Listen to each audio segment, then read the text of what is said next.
ಬಿಹಾರ ಮತ್ತು ಆಂಧ್ರ ರಾಜ್ಯಗಳಿಗೆ ಹೆಚ್ಚು ಒತ್ತು ಕೊಟ್ಟಿರ್ತಕ್ಕಂಥ ಬಜೆಟ್.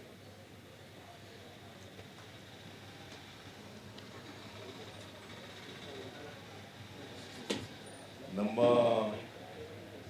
ರಾಜ್ಯದ ಯೋಜನೆಗಳಾದಂಥ ಮೇಕೆದಾಟು ಇರ್ಬೋದು, ಅಪ್ಪರ್ ಭದ್ರಾ ಇರ್ಬೋದು, ಮಾದಾಯಿ ಇರ್ಬೋದು, ಕೃಷ್ಣ ಯೋಜನೆ ಇರ್ಬೋದು, ಮೇಲ್ದಂಡೆ ಕೃಷ್ಣ ಮೇಲ್ದಂಡೆ ಯೋಜನೆ ಇರ್ಬೋದು, ಇವ್ಯಾವ ಯೋಜನೆಗಳಿಗೂ ಕೂಡ ದುಡ್ಡು ಕೊಟ್ಟಿಲ್ಲ.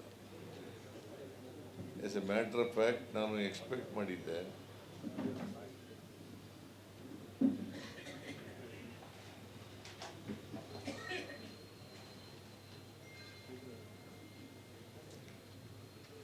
ಅವರ ಬಜೆಟ್ನಲ್ಲಿ 2023-24 ಬಜೆಟ್ನಲ್ಲಿ ನಿರ್ಮಲಾ ಸೀತಾರಾಮನ್ ಅವರು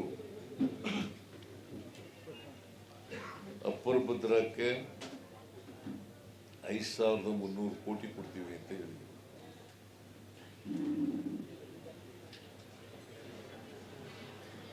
ಬಜೆಟ್ನಲ್ಲಿ ಘೋಷಣೆ ಮಾಡಿದ್ದದು ಇದು.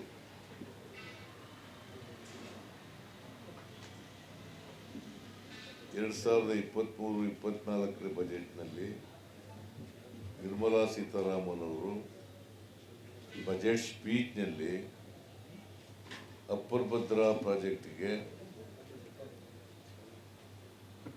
5,300 ಕೋಟಿ ಕೊಡ್ತೀವಿ ಅಂತ ಹೇಳಿದರು.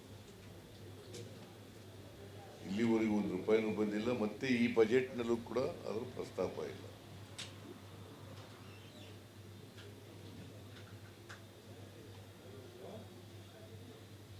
ಇವರು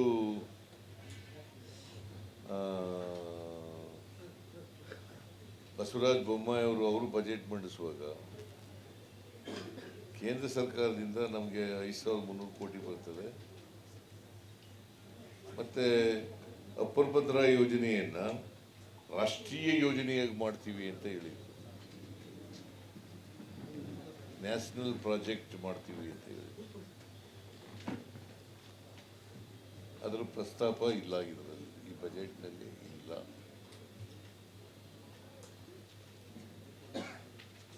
ಕರ್ನಾಟಕ, ರಾಜಸ್ಥಾನ ಬಿಟ್ಟರೆ ಹೆಚ್ಚು ಒಣಭೂಮಿ ಇರ್ತಕ್ಕಂಥ ಪ್ರದೇಶ.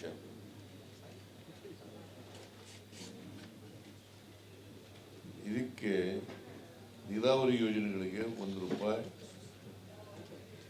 ಬಜೆಟ್ ಕೊಡದಿರಲಿ, ಅನುದಾನ ಕೊಡೋದಿರಲಿ,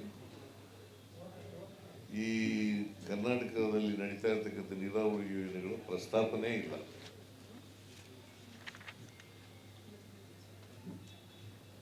ಆಮೇಲೆ ನಾನು ಈ ಸಾರಿ ರಾಯಚೂರಿನಲ್ಲಿ ಏಮ್ಸ್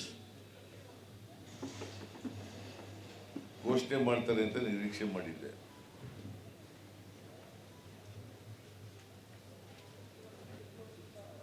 ಕೇಂದ್ರ ಸಚಿವರು ಅದರ ಭರವಸೆಯನ್ನು ಕೂಡ ಕೊಟ್ಟಿದ್ದರು, ನಡ್ಡಾ ಅವರು. ಅದರ ಪ್ರಸ್ತಾಪನೂ ಕೂಡ ಇಲ್ಲ.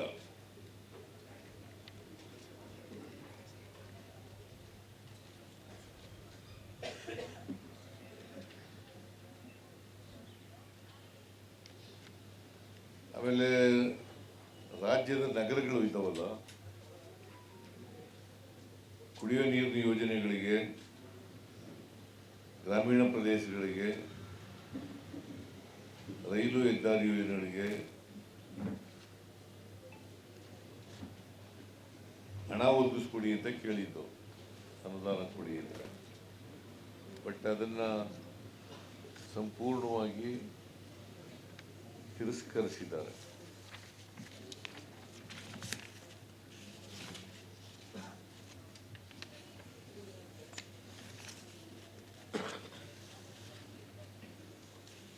ಬೆಂಗಳೂರಿನಲ್ಲಿ ಮೂಲಭೂತ ಸೌಕರ್ಯಗಳಿಗೆ, ವಿಶೇಷವಾಗಿ ರಾಜಕಾಲುವೆ ನಿರ್ವಹಣೆಗೆ, ಬಿಸಿನೆಸ್ ಕಾರಿಡಾರ್ ಮಾಡೋಕ್ಕೆ, ಆಮೇಲೆ ಅಂಗನವಾಡಿ ಕಾರ್ಯಕರ್ತರಿಗೆ, ಆಶಾ ಕಾರ್ಯಕರ್ತರಿಗೆ ಗೌರವಧನ ಹೆಚ್ಚು ಮಾಡಿ ಅಂತ ಹೇಳಿದ್ದು, ಅದು ಕೂಡ ಕೊಟ್ಟಿಲ್ಲ. As a matter of fact, anganwadi ಕಾರ್ಯಕರ್ತರಿಲ್ಲ, ಅವರು ICDS ಕಾರ್ಯಕ್ರಮ ಮಾಡಿದಾಗ ಮಾಡಿದ್ದು, ಕಾರ್ಯಕ್ರಮ ಮಾಡಿ ಕೇಂದ್ರದ ಯೋಜನೆ, ಕೇಂದ್ರದ ಯೋಜನೆ ಅದು. ಆಶಾ ಮತ್ತು ಆಶಾ ಕಾರ್ಯಕರ್ತರು ಎರಡು ₹1 ಕೊಟ್ಟಿಲ್ಲ.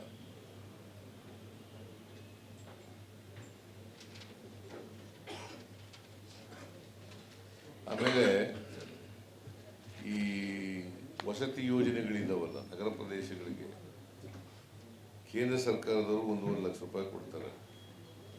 ಅದನ್ನ 5 ಲಕ್ಷಗಳಿಗೆ ಹೆಚ್ಚಿಸಬೇಕು ಅಂತ ಕೇಳಿದ್ದು, ಅದನ್ನು ಮಾಡಿಲ್ಲ. ಆಮೇಲೆ ಗ್ರಾಮೀಣ ಪ್ರದೇಶಗಳಲ್ಲಿ 72,000 ಕೊಡ್ತದೆ ಒಂದು ಮನೆಗೆ, ಅದನ್ನು 3 ಲಕ್ಷಗಳಿಗೆ ಹೆಚ್ಚಿಸಬೇಕು ಅಂತ ಮಾಡಿದ್ದು, ಅದನ್ನು ಕೂಡ ಕೊಟ್ಟಿಲ್ಲ.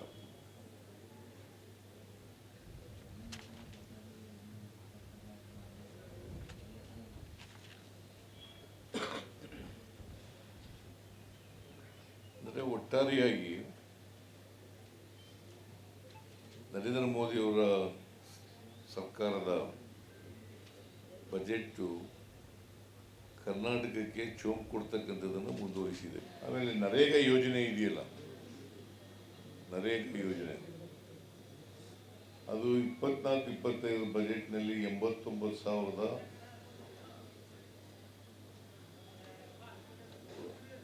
ಹೋದ ಬಜೆಟ್ನಲ್ಲಿ 89,154 ಕೋಟಿ ಒದಗಿಸಿದ್ರು. ಈ ಬಜೆಟ್ನಲ್ಲಿ 86,000 ಕೋಟಿಗೆ ಒದಗಿಸಲಾಗಿದೆ, ಕಡಿಮೆ ಆಗಿದೆ.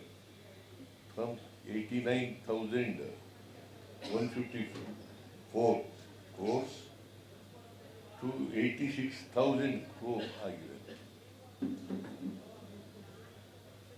ಆಮೇಲೆ ಪ್ರಧಾನಮಂತ್ರಿ ಕೃಷಿ ಸಿಂಚಾಯಿ ಯೋಜನೆ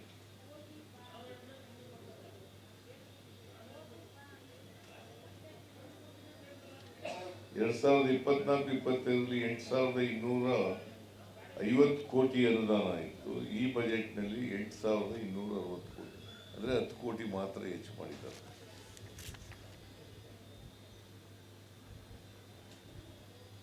ಪರಿಶಿಷ್ಟ ಜಾತಿ ಪರಿಶಿಷ್ಟ ವರ್ಗದ ವಿದ್ಯಾರ್ಥಿಗಳಿಗೆ ವಿದ್ಯಾರ್ಥಿ ವೇತನ ಕೊಟ್ಟಿಲ್ಲ, ಅದನ್ನು ಹೆಚ್ಚು ಮಾಡೋಕ್ಕೆ ಮಾಡಿಲ್ಲ. ಪರಿಶಿಷ್ಟ ಜಾತಿ ಪರಿಶಿಷ್ಟ ವರ್ಗದ ವಿದ್ಯಾರ್ಥಿಗಳಿಗೆ ವಿದ್ಯಾರ್ಥಿ ವೇತನವನ್ನು ಹೆಚ್ಚು ಮಾಡ್ತಕ್ಕಂಥದ್ದನ್ನು ಮಾಡಿಲ್ಲ.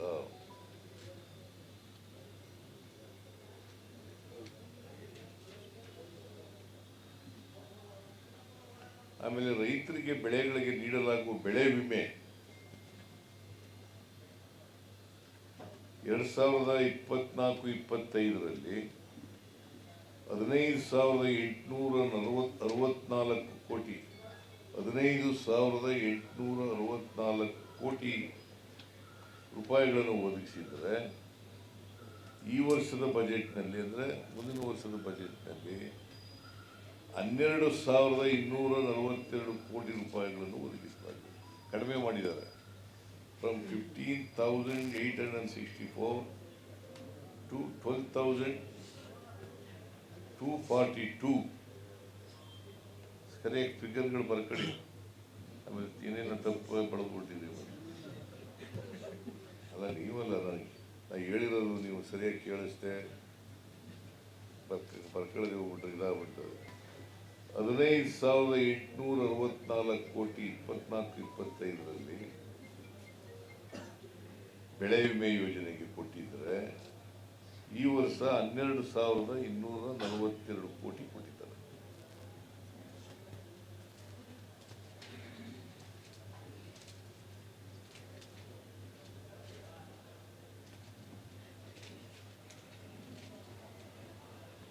ಆಮೇಲೆ ಯಥಾ ಪ್ರಕಾರ ಬಜೆಟ್ನಲ್ಲಿ make in India, start up India, Sabka Saath Sabka Vikas ಬಹಳ ಯಥೇಚ್ಛವಾಗಿ ಬಳಸಿದ್ದಾರೆ. ಇದನ್ನು make in India, startup India, Sabka Saath Sabka Vikas,